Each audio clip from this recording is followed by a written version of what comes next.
මේ පැත්තේ තියෙන ඒ වගේම ගල් ප්ලේට් එකකට හොදලා නැහැ.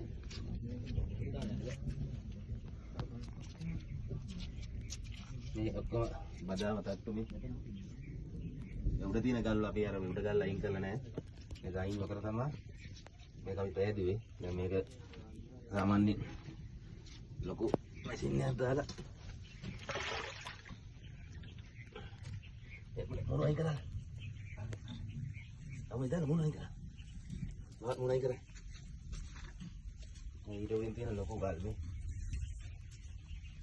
ඒ සාමාන්‍ය වට ප්‍රමාණයකට කිය කරලා තියෙන ප්‍රමාණය වලින් ඒ ප්‍රමාණයෙන් විතර අයින් වුණා කියලා තමයි හිතෙන්නේ නම් අපිට